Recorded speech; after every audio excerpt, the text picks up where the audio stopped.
Good evening, Gravesend. Welcome to Bediso Books Sparks book launch event. I hope you're all sitting comfortably.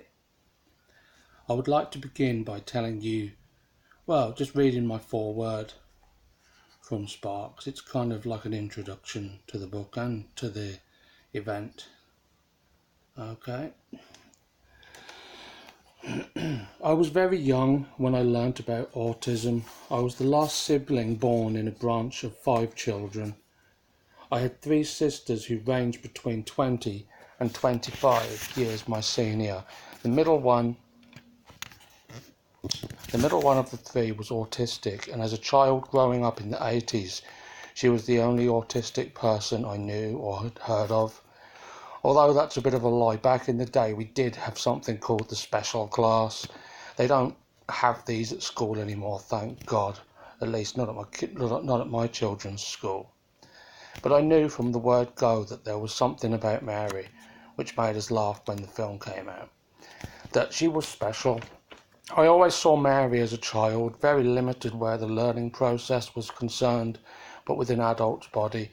My brother came along when she was in her late teens, and me, she was in her early 20s. And as she was used to a mainly female environment, she didn't like the change at all. Violent tantrums, physical attacks, and even self-harm were unfortunately common in those early years, for my brother and I grew to be big enough to calm our boisterous essences. They always varied her medications, which sometimes made things better, sometimes worse. But the bad times are not what I remember about her.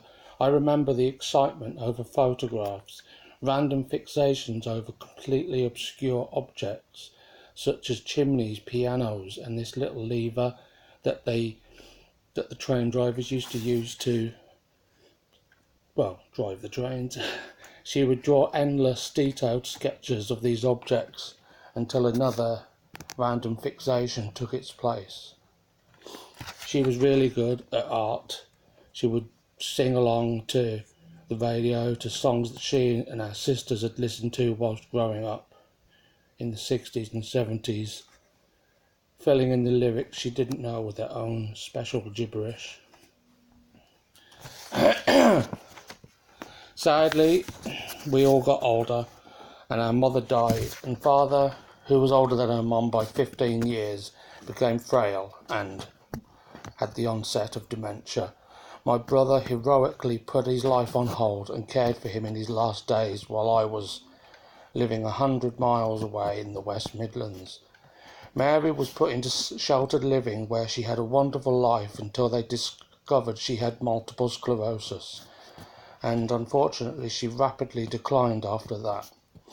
I never had a great relationship with her while she was alive. I grew up watching stuff I shouldn't, and I was convinced she was the next Michael Myers. Throwing my brother down the stairs and head first through the front door didn't help to extinguish that. She had the tantrums of a 4-year-old, but the body of a physically fit woman. But we all understood that. When my son Mortimer, who many of you may have heard about on Facebook, was queried autistic, during his second year my blood froze.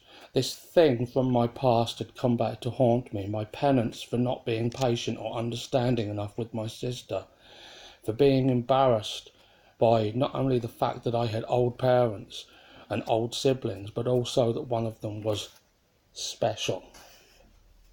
It scared me, it still does, but as I sit now beside him, he's at school now. But when I wrote this, he was sat beside me, cuddled up on our big leather settee.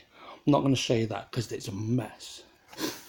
I know that I love him with all my heart and soul and wouldn't change him for the world. He's one of the most frustrating little dudes I've ever had the fortune of knowing, but also one of the friendliest, loving little men, and I'm proud to call him my son.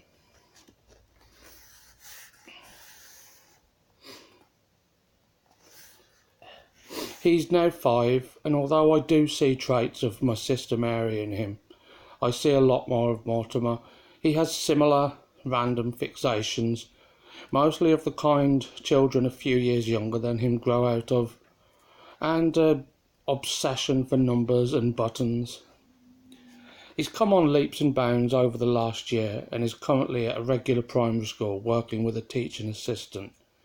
He is awesome and has a lot more manners and love in him than I've seen in many older children, and his sister.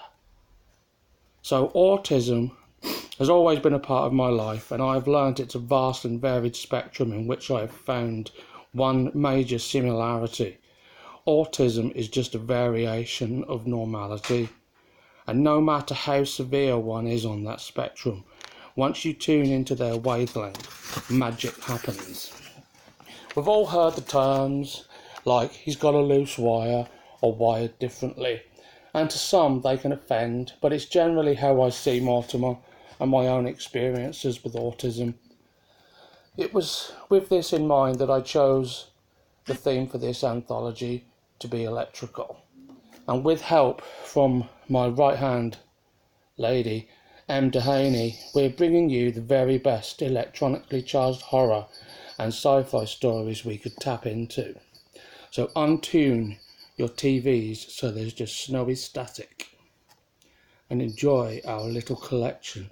All proceeds will be going to Resources for Autism, a charity that provides practical services for children and adults within the autistic spectrum, and for those who care and love them. Thank you for your support.